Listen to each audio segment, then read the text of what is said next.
Үзэгч та бүхний амралт хаягдахтай сайхан өнгөрч байна уу? Ээлжлэзийн мэдээний өрөөнөөс үзэгч та бүхэнтэй яг одоо Монгол Улсын засгийн газрын хэрэгжүүлэгч агентлаг хүүхдийн төлөө үндэсний газрын дэд даргын их тайван ярилцахаар хүрэлцээрсэн байна. За манай уран бүтээлчдийн урилгыг хүлээн авч хүрэлцээрсэн танд юуны өмнө энэ өдрийн мэндийг хүргэе. За баярлалаа. Та бүхэн ч гэсэн өдрийн мэндийг хүргэе. Тэгээд орж ирсэн явдалд маш их баярлалаа та бүхэнд. Тэгэхээр цаг үеийн асуудлаар өнөөдөр ярилцахаар таныг урьсан байгаа. Тэгэхээр Монголын хүүхд багчуудын эрх ашиг хамгаалж хүүхдүүдийн соёл боловсролын төлөө үйл ажиллагаа явуулдаг Монгол Улсын засгийн газрын хэрэгжүүлэгч агентлаг хүүхдийн төлөө үндэсний газрын хамгийн сүүл хэрэгжүүлж байгаа үйл ажиллагааны тухай мэдээлэлээр хоёул ярилцлага эхлэе. За баярлалаа. Тэгэхээр юуны өмнө өнөөдөр амралтын өдөр телевиз үзэж сууж байгаа нийт одоо үзэгчид ард иргэдтэй өнөөдрийн мэндийг хүргэе. Тэгээд хүүхдийн төлөө үндэсний газар бол хүн амын хөгжлийн хамгааллын яамны харьяа засгийн газрын хэрэгжүүлэгч агентлаг статустай үйл ажиллагаа явуулж жил гарны хугацаа өнгөрч байна. Тэгээд бидний өнөөдрийн хамгийн чухал гэж тавьж байгаа асуудал юм байна. Нэг бол өнөөдөр бид нэр хүүхдүүдийн хэрэгцээг тодорхойлж байна. Өөрөөр хэлбэл урд нь одоо хүүхдийн хэрэгцээг тодорхойлж тэрэн дээр одоо тухайн байгууллагын бодлого үйл ажиллагаа явуулах ёстой байдаг бол бид нар өнөөдрийн нөөгийн одоо нийгмийн эдийн засгийн өөрчлөлт тийм ээ улс орны уур амьсгалын өөрчлөлт энтэй уялдуулаад хүүхдийн хэрэгцээ маань ч гэсэн өөрчлөгдөжээ. Хөгжлийн түвшин маань ч гэсэн өөрчлөгдөжээ. Тийм учраас тэдний хэрэгцээг тодорхойлоод хэрэгцээнээр тулгуурсан бодлого үйл ажиллагаа явуулъя гэсэн ийм одоо зорилготойгоор энэ бодлого тодорхойлох үйл ажиллагаа явуулж байна. За мөн одоо бас нэг гол асуудал юу гэхээр хүүхдийн асуудал ярихаар аргагүй гэр бүлийн асуудал яригддаг. Тийм ээ хүүхдийн хүмүүжлийг гэр бүлийн орчинд нь хүмүүжүүлэх нь өнөөдөр хүүхдийн хүмүүжил маш их төхөм одоо байдсан байна гэдгийг бид нар бол энэ үйл ажиллагааны явцад бол олж харсан. Тэгэхээр гэр бүлийн үндсэн сэдвт үндэсний хилцүүлгийг энэ оны 3 сараас эхлээд нийт орон даяар зарласан байгаа. За нэгдүгээр шатныхаа бид нар дүгнэлэх үйл ажиллагаа хийсэн. Одоо бол 10 сард одоо гэр бүлийн үндсэн гэр бүлийн хөгжил шинжилэл чуулганы одоо бэлтгэл ажлыг зохион байгуулахар бэлтгэл ажлыг ингээ хийгээд явж байна. Тийм тэгэхээр та сая хэллээ Монголын хүүхдүүдийн хэрэгцээг тодорхойлох судалгаа хийлээ гэдэг ямар чиглэлд ер нь энэ судалгаа явагдсан байгаа вэ? За өнөөдрийн яг Монголын хүүхдүүдийн хэрэгцээ одоо яг судалгаанаас харахад юун дээр тулгуурлагдаж гарч ирж байгаа болов? Хүүхдүүд өнөөдөр юу одоо өсөж мөрөөддөг? Ямар хэрэгцээтэй болцсон байна?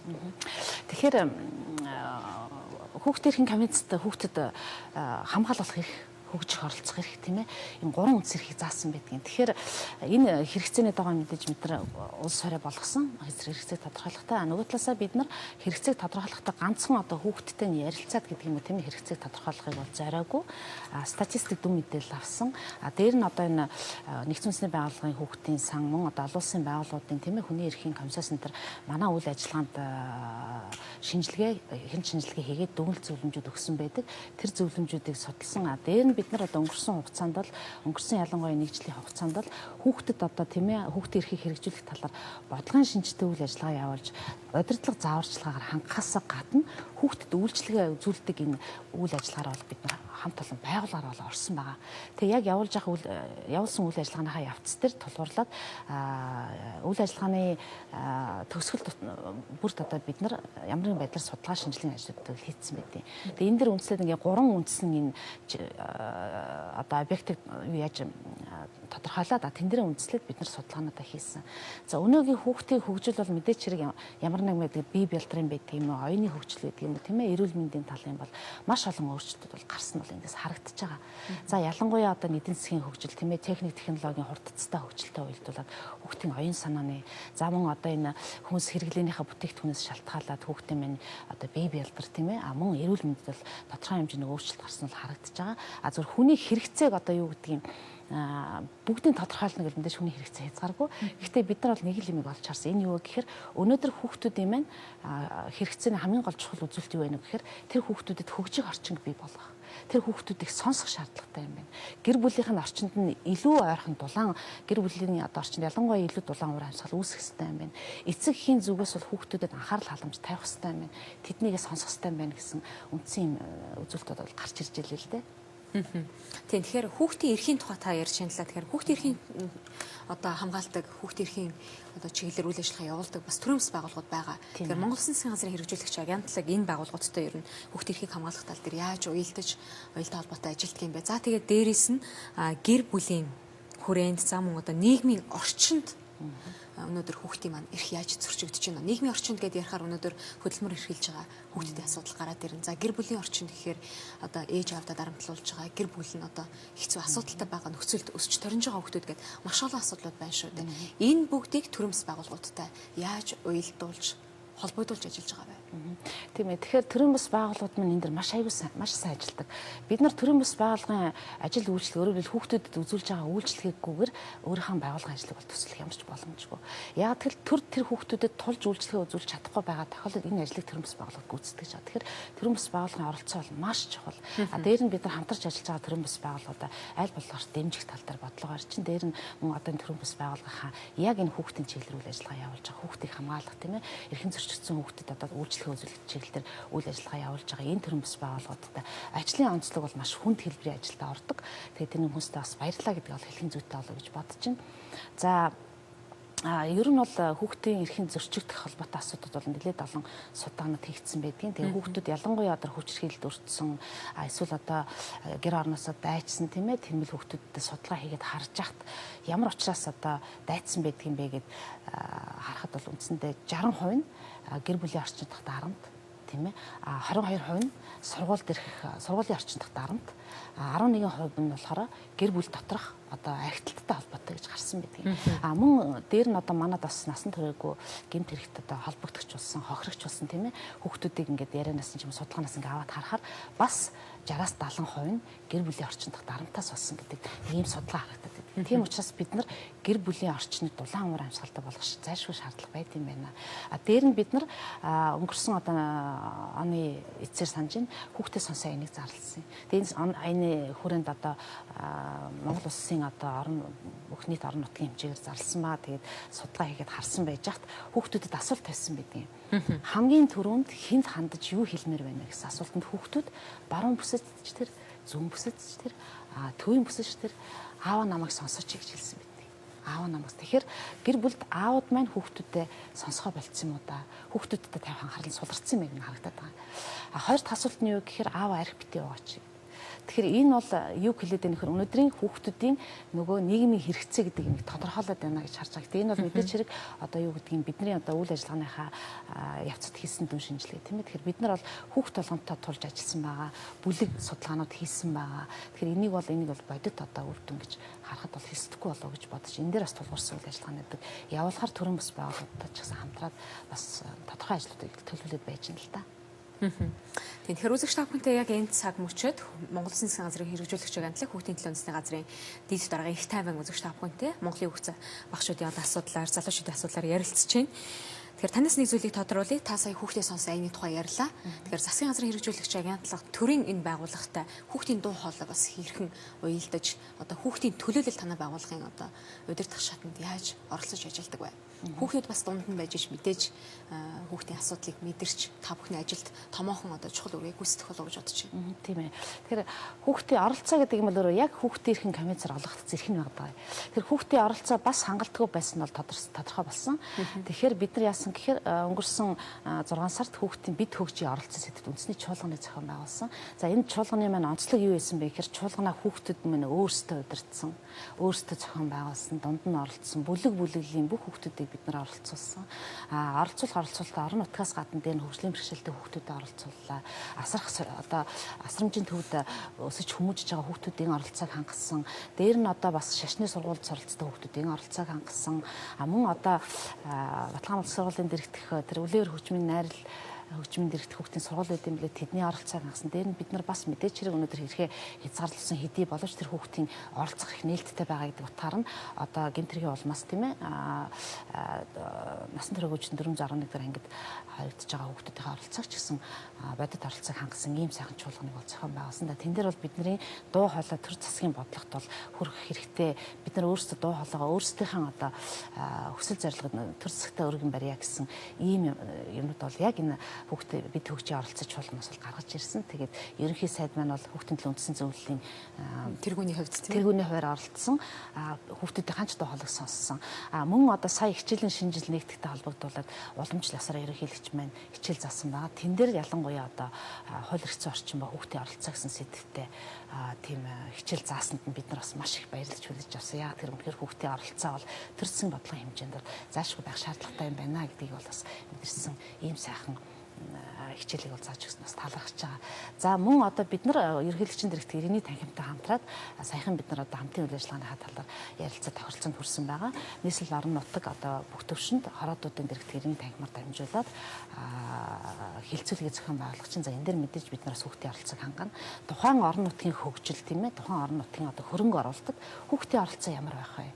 Хүүхдүүд минь тухайн орон нутагтаа юу одоо хөрөнгө оруулалтын чиглэлээр ямар юм хүсэж байна вэ? Тэр нөгөө яриад байгаа бидний хөгжих орчин дутамг байна гэж яриад байгаа тэр дуугуулын секцэд хамрагдах хүслийн хангахын тулд тухайн одоо орон нутагт бол заашгүй хүүхдийн ордон байх хэвээр. Тэрэн дээрээ бас одоо өөрсдийн дуу хоолойг хэлээч тийм ээ. Дээр мэдээж хэрэг засгийн газрын мөрөг хөтөлбөрт бол орсон байгаа. Хүүхэд гэр бүл хөгжлийн ордон бүх 21 аймаг 9 дүрэгт байгуулнаа гэсэн засгийн газрын хөтөлбөр байгаа. Тэрний хэмжээнд бас хүүхд хөгжлийн ордон маань байгуулагдах гээд эхний одоо хоёр ордны барилгын ажил бол явагдаад эхэлсэн ингээд явж байна. Хаана энэ одоо хүүхдийн ордон баригдаж байгаа вэ? Баригдах ажил эхэлсэн байгаа вэ? За тийм ээ. Ховд аймагт бол эхэлсэн байгаа. Төв аймагт бол бас энэ жилийн 13 оны төсөвт бол орсон байсан.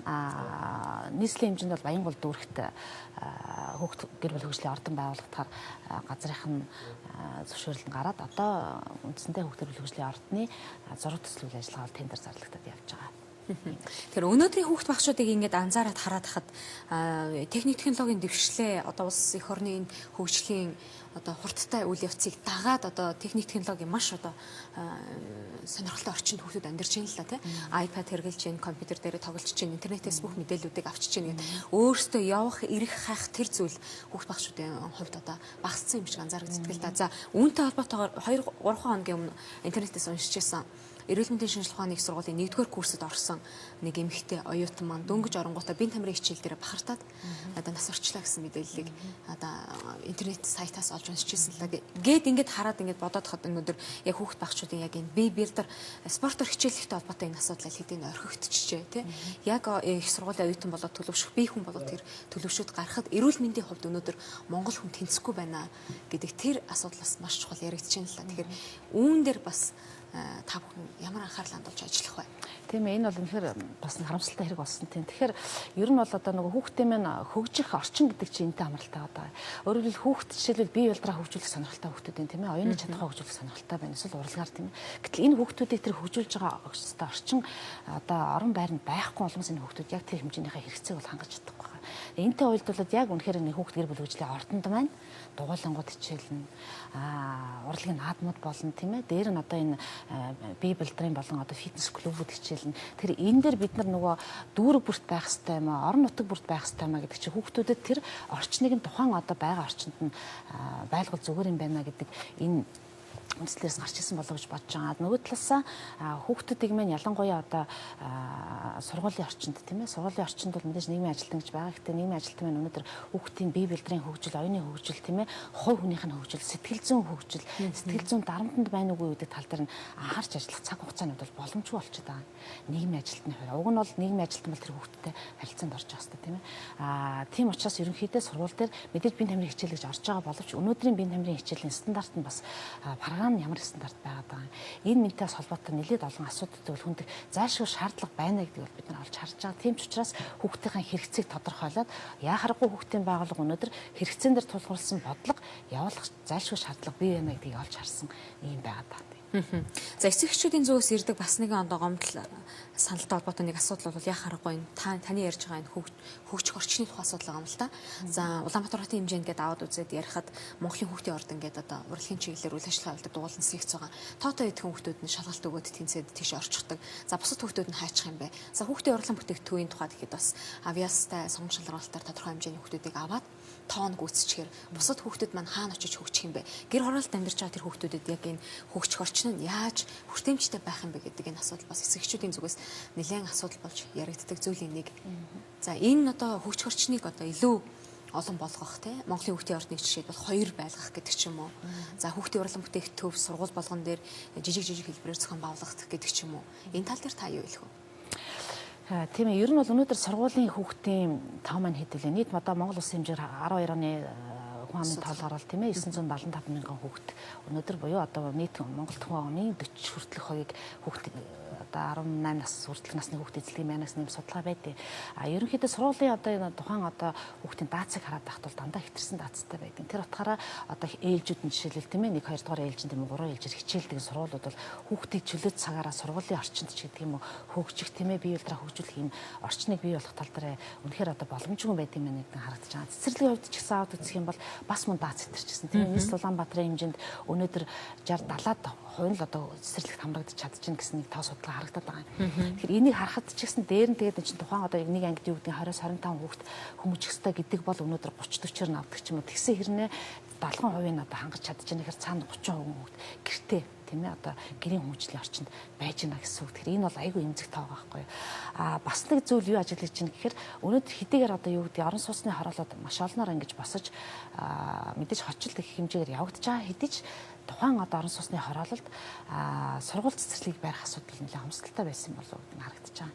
Энэ өрөөл стандарттай холбоотой болов гэж бодож байгаа. Зөвхөн бусад гадаад хөгжилтэй орнуудын жишээ харж яхад бол орон сууцны хороол харахад эхлээд сургууль цэцэрлэг барьдаг юм бэл тийм ээ. Дараа нь орон сууцны хороол амьдрах орчин барьдаг.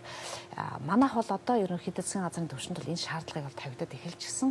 За миний одоо сүүлд олж харснаар бол харахгүй одоо Баянгол дөрвөн 20 дугаар хорон дээр баригдаж байгаа ирээдүй гэсэн нэртэй цогцлол байсан баха. Тэр цогцлолын барилгын ажил эхэлж байгаа.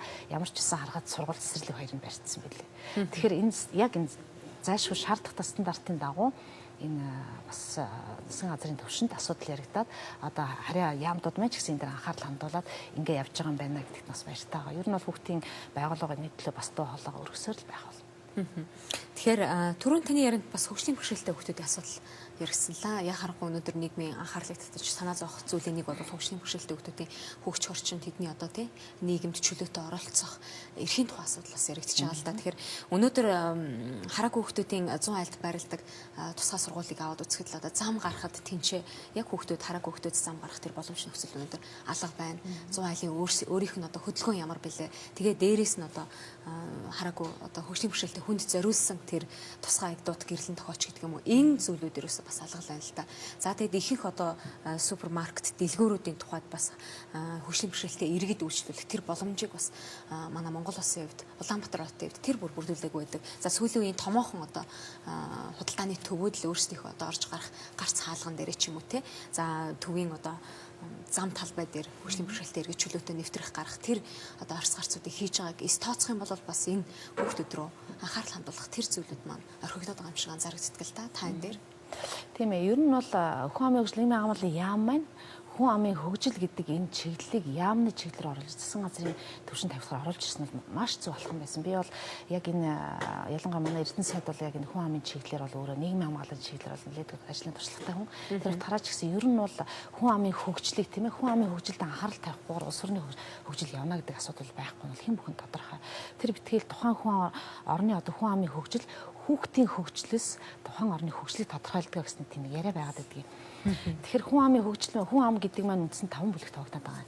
Өөрөөр хэлбэл эмэгтэйчүүд эрэгтэй одоо юу гэдгийг залуучууд эмэгтэйчүүд ахмад хөгжлийн бэрхшээлтэй иргэд хүүхдүүд гэсэн. Энэ утгаараа хүн амын хөгжлийн агуулгын яам маань өнгөрсөн жилийн хугацаанд л 5 бүлгийнхаа асуудлыг хөндсөн бодлогын төвшөнд чуулганыг бол зохион байгуулсан байдаг. Тэгээд энэ чуулганы маань үндсэндээ хаалтын чуулган буюу гэр бүлийн үндсэн чуулган маань одоо 10 сард болох гэж нэг жоохон хэлж болно. Тэгэхээр энэ бол бүлэг бүлгээр зөвхөн хөгжлийн бэрхшээлтэй хүүхд гэхгүйгээр хөгжлийн бэрхшээлтэй иргэдийн асуудлыг авч шилжсэн. Энэ утгаараа би ерөнхийдөө бол хүүхдийн хөгжлийн бэрхшээлтэй иргэдийн талаарх асуудал бол засгийн газрын төвшөнд бодлогын төвшөнд бол асуудал хөндөгтэй явж байгаа. Тодорхой хэмжээгээр бас үр дүн өгөөд мэдээж өнөөдөр яриад маргааш хийгдэхгүй тодорхой. Гэхдээ ямар ч байсан асуудал нь тавигдаад тодорхой хэмжээгээр асуудлууд нь шийдэгдээд явж байгаа гэж харж байгаа. Үүний одоо нэг тод жишээ юм бол төр засгийн маань ортон хөгжлийн бэрхшээлтэй иргэдийг оруулах одоо юу гэдгийг зам талбай байхгүй л шүү дээ. Хөгжлийн бэрхшээлтэй иргэдийн чуулганыг зохион байгуулалтаа уялдуулаад зам талбайг нь хүртэл засаж янзалж өгсөн. За дээр нь одоо мэдээж засгийн газрын төвшөнд хөгжлийн бэрхшээлтэй иргэдийн одоо орох гарах гарц тийм ээ тэдэнд үйлчлэх үйлчлэгийн одоо төрөл хэлбэрийг өөрчлөх нэмэгдүүлэх тал дээр бол бодлогын төвшөнд бол бодлого боловсруулагдаад явж байгаа. Би түрүүхэн хэлсэн хүн амын хөгжлийн цогц хөтөлбөр гэдэг. Хүн амын хөгжлийн цогц хөтөлбөр дотор маань яг энэ 5 бүлэгтэй холбоотой, хүн амын хөгжилтэй холбоотой энэ асуудлууд бол ороо явж байгаа. Асуудлууд нь бэрхшээлтэй зовлонт асуудлууд нь ч бас хөндөгдөж явж байгаа. Тийм учраас бодлогын баримтчиг бол боловсруулагдаад явж байгаа. Үндсэндээ энэ ондоо багтаад ерөнхийдөө бол боловсруулж дуусгана гэсэн ийм төлөвтэй байгаа. Тэгээ энэ хугацаанд бид нар бол амжиж авах гэж бодож байна. Дээр нь хэрэв амжиж байгаа бол 14 оноос эхлээд манай энэ хөтөлбөр хэрэгжээд эхлэх баха гэсэн юм найдлагатаа сууж байгаа. Тэгэхээр тантай нэг зүйлийн тухай ярмаар байна л да. 1990-ад оны үед траншаны гэсэн тодтолтой тий гудамжны одоо гэр орноосоо дайцсан хүмүүс нэлээд их байж одоо гудамжаар амьдардаг гэсэн. Сүүлийн үед бас яг энэ хүмүүс яг хүний нүдэнд харагдах байдлаар алга болчихсон. Тэгэхээр нийгэм одоо траншаны хүмүүс Монгол улсад одоо багасчлаа гэдэг ч юм уу тий байхгүй болчлоо гэдэг ч юм уу тэр асуудлыг одоо хардаг ярьдаг болсон байна л да. Тэгэхээр яг бодит байдал дээр 5 хүн судалгаа хийгээд хүмүүсийнхаа дунд ингээд амьдраад ажиллаад ирэхлээр өнөөдөр яг энэ гэр орноосоо дөрвж байгаа тий гудамжинд амьдарч байгаа ор хоронгүй байгаа энэ хүүхдүүдийн маань тоо ер нь хичнээн байна. Ер нь бол бид нар траншаны гэдэг тодтолтой хүүхдүүд гэхээс илүү тэр тэмэл гэж хэлээд байгаа юм л да. Энэ тэмэл хүүхдүүдийг бас нэг гэр орноосоо дайчсан шалтгааныг бол тодруулах юм ажиллагаа хийсэн бид. Тэгээ энэ дэр бол үндсэндээ 60 гаруй хүн бид нар хэллээ тийм ээ. Гэр орондох нөхцөл байдал нь одоо гэр бүл төвчрхийл дарамтаас үүдэлтэйгээд манад өнөөдөр хүүхдийн төлөө үндэсний газрын харьяа хүүхэд хамгаалал үйлчилгээний газар байдгийг. Мөн одоо хүүхэд хамгаалал үйлчилгээний төв гэж байгаа. Тэн дотор бид нар одоо гэр орноосоо дайдсан ялангуяа тэр траншаны гэж хэлээд байгаа тийм ээ. Энэ хүүхдүүдийг одоо цагдаагийн байгууллага хаяг тогтоохон дээрээс манай байгууллагч шилжиж ирдэг шүү дээ. Тэр хүүхдүүдийг тэр байранд хүмүүжүүлэх одоо сургууль соёл боловсролын болон одоо бие элдрийн хөгжлийн хүмүүжил олгох чиглэлээр явуулдаг юм төв байгаа л да. Энэ дэр өнөөдрийн байдлаар бол 50 гаруй хүүхэд хүмүүжид явж байна. За хүүхдүүдийн хүмүүжлийн явцыг бол харж яхад үнэхээр тэр гэр орондох уур амьсгал бол байгаагүй бол бас дээр нь одоо ээж аав нь архичин тийм ээ. Ийм болцсны улмаас бол гэр ороноосоо дайцсан. Эсвэл гэр бүл одоо юу гэдгийг дүүгээ тэжээхийн тулд гудамжаар гуйлга хийж явдаг тийм ээ. Одоо орлогын их хүсрэг бий болгодог ийм хүүхдүүд байсан нь бол тодорхой байсан. Тэгээд тэр төв дээр хүмүүжиж байгаа хүүхдүүдийг харж яхад бол тэр хүүхдүүд бол хүмүүжихэд одоо юу гэдгийг бэрх болсон хүүхдүүд бол биш. Хүүхдтэй л адилхан. Тэгээ өнөөдрийн байдлаар харж яхад тэр хүүхдүүдэд хараад бахархдаг. Ялангуяа бид нар сая хүүхдийн төлөө үндсэн зөвлөлийн анх дахь хуралдааныг бол зохион байгуулах явцад бол яг тэр төвд өсөж хүмүүжиж байгаа 8 хүүхэд маань ирж одоо хүүхдийн үндсэн зөвлөлийнхаа гишүүдэд урлагийн тоглолт хийсэн ба тэнд маань морин хурын чуулга гэж байгаа. Тэгээд 3 сар энэ төвд маань нэрээд 3 сар болж байгаа хүүхдгээд нэг хүүг хэлжсэн тэр маань айгүй хөөрхөн морин хур тоглоо сурчсан. Тэгээд тэрэндээ өөрөө бүр ингээд бүр сонирхолтой бүр тэрэндээ хөтлөгдсөн би морин хураараа явандаа ингээд урлагийн хүн болноо. Тэгээд одоо бол би бусад хүүхдүүдтэй ч гэсэн одоо өөрийнхөө сурснаас л эргээгээ зааж байгаа гэдэг ингээд яриа суужсэн. Тэгээд ингээд харж яхад л хүүхдүүдийг одоо болохоо болцсон хүүхд гэж харж болох нь бол тодорхой байгаа. Ямар ч энэ хүүхдүүдэд анхаарал тавих хэрэгтэй. Тэр хэмжээгээр хүүхдүүдийн минь тоо гудамжид хүүхдүүдийн минь тоо цурж байгаа. Бас нэг нөлөөсөн хүчин зүйл юу вэ гэхээр хүүхдийн мөнгөтэй холбоотой асуудал гэдэг юм. Хүүхдийн мөнгийг одоо тухайн хүүхдийн ээжд нэм аавд нь тийм ээ олгоно. Тэгтээ хүүхдийн мөнгийн олгорч өөрөө бас шалгуур үзүүлдэг шүү дээ. Тэр хүүхд гэр орондоо байх хэвээр тийм ээ. Гэр орондоо байж иж одоо тэр хүүхдийн мөнгийг авсан байх хэвээр гэсэн тодорхой шалгуур үзүүлэлтэн дээр олгогдож байгаа мөнгө учраас эцэг эхчүүд найрлахаар хүүхдүүдэд гадар тэрмэл байдалтай байлгахгүй гэр оронд нь байлгах сонирхол хүсэл сонирхол нь арай бас нэг дээрцсэн болов гэж харагдаж байгаа нэг юм үзүүлэлт байдаг. Тэгэхээр нэгэнт таныг ярьсных одоо хамтарсан засгийн газрын хэрэгжүүлсэн энэ хүүхдийн мөнгө ер нь Монголын хүүхд багчуудын амьдралд ямар нөлөөллийг үзүүлэх вэ? Ингээд эргээд дүгнэхэд яг мэдээж эерэг байлгүй яах вэ? Гэхдээ мэдээж сайн айз ор сар мэдээж байж таараа. Тэгвэл тэр нь бол хамаагүй багассан. Ер нь бол хүүхдийн мөнгийг олгож иргэснээр бол хүүхдийн хэрэгцээ тодорхой хэмжээр хангагддаг болсон. Мэдээж хэрэг одоо хүн лэмчин хүн чинь хүний чинь дотор бас нэг хүний мөс гэж нэг юм байдаг шүү дээ. Тийм ээ тэр утгаараа хүүхдийнхээ мөнгийг авчаад хүүхдтэй огт нэг төгрөгч зарахгүйгээр эдэн суужуудыг эцэх гэж өндөр хаа байх. Тодорхой хэмжээгээр бол хүүхдтэй зарж байгаа. Хэдийгээр зарим одоо юу гэдгийг бүр ядуурлын доод түвшинд амьдарч байгаа гэр бүлийн өнөөдөр хэрэгцээг хангаж байгаа боловч тэр хүмүүс минь ямар ч байсан өсөлтөнд нэрвдэхгүй ямар ч өнөөдрийн байдлаар Монголд өсгөлөнгөөс олж ямар ч насарлаа гэсэн мэдээлэл бол хараахан сонсогддог. Тэгэхээр мэдээж тодорхой хэмжээгээр тухайн гэр бүлийн хэрэгцээг хангаа явж байгаа хүүхдийн хэрэгцээг бол хангаа явж байгаа л гэж харж байгаа. Тэгээ өнөөдөр яг таныг манай телевизийн мэдээний өрөөнөөс үзэгчтэй ярилцж байхад одоо сэтгэлд нэлээд хурц хүрсэн үг бол одоо нэг хүүхдээ сонсын аяны хүрээнд одоо хүүхдүүдээс яригдсан аава та намайг сонсооч ааваа битгий арх угаач гэсэн энэ хоёр үг үнэхээр сэтгэл хүрж илаа л да. Тэгэхээр яг энэ хүүхдүүдийн аавдаа хэлэх гээд байгаа энэ үгийг аав нарт сонсгох дээр та бүхэн бас ямар ажлыг хийсэн бол аавуудын өдөр гэдэл бас Монгол орон даяар нэлээд шуугаад саяхан бас тэмдэглээд өнгөрсөн шүү дээ тий. Тэр үеэр хүүхдүүдийн энэ үг аав нарт хүрч чадсан болов. Тэр аава намайг сонсооч гэдэг үгийг бид нар баруун бүсээс ч гарч ирээд зүүн бүсийн чуулганы ч нэгдсэн тайлан дээр гарч ирж чад бид нар өөрсдөө бас эмзэглсэн. Тэгээ ер нь бол нийгмийг өнөөдөр ингээ хараад байхад ээж аавууд маань одоо гэр бүлийнхэн дотоод асуудал руу анхаарал тавьж чадхаа болчихжээ тийм ээ. Хөвчлэн дандаа гаднах хүрээгээ шийдэхин төлөө явдаг болсон юм байна. Өөрөөр хэлбэл машина яаж сайжруулах вэ тийм ээ, орон гэрээ яаж ятайхан болгох, хүүхдийн сургалтын төлбөрийг тийм ээ бас нэг яаж олох уу гэдэг дээр илүү анхаарал тавьчихсан хүүхдээ сонсгоо болцсон. Гэтэл хүүхд маань өнөөдөр аавдаа хэлчмээр эсвэл аавдаа хэлээд нэг сан солилцчмаар тийм ээ нэг уюуд зөндөө байд юм байна л да. Тэрийг үндсэндээ өөрөөр гэр бүл доторх уур амьсгал, гэр бүл доторх одоо харилцан яриа гэдэг юм бол огт тавигдсан байна гэдгийг бол харсан. Тэрний хүрээнд бид нар энэ гэр бүлийн үндэс гэдэг аяныг зохион байгуулсан. За гэр бүлийн үндэс гэдэг аяныг зохион байгуулад энэ мэдээллийг бид нар орон нутагт одоо хаа хүрэх боломжтой байна. Тэр хэмжээгээр бид нар орон нутагт ажиллаж байгаа хүүхд гэр бүл хөгжлийн хэлцээтэй ажилтнуудад одоо гэр бүлийн үндэс аяныг зохион байгуулах удирдамж арга зүгээр хангаа явж байхдаа бол байнга хэлжсэн. Тэгээд орон нутгуудаас дараа нь эхний хагас жилийн тайлангууд ирсэн. Тэн дээр бол их сайхан дүр зураг хагацсан. Яагаад тэгэхээр орон нутгууд маань гэр бүлийн үндэс аяныг орон нутгийнхаа төвшин зохион байгуулахдаа хөвчлэн дандаа гэр бүл рүү хандсан. Аянуудыг хэлцүүлүүдийг бол зохион байгуулсан байсан. Ээжүүд маань өөрсдөө оролцсон, аавууд маань өөрсдөө оролцсон. Нэрээ бид нар тэхээ болцсон юм шүү. Нэрээ бид нар хүүхдтэйгээ ярилцах хэрэгтэй юм байна. Хүүхдээ ядаж хүүхдээ юу хүсэж байгааг нэг удаа ч гэсэн сонсчих хэрэгтэй юм байна тий. Тэрнээс болоод хүүхдүүд маань дарамтанд байгаад байдığım юм. Дарамт чинь нэг төрлийн хүчрхэл болж хуураад байгаа байхгүй юу? Тийм учраас бид нар хүүхдээ сонсох зайлшгүй шаардлагатай юм. Энэс болоод хүүхд минь хүүхдтэйгээ хүсэл мөрөөдлийг мэдхээ болцсон юм. Хүчээр одоо чи тэх ёстой, ингэх ёстой гэхээс илүүтэйгээр хүүхд минь миний хүүхд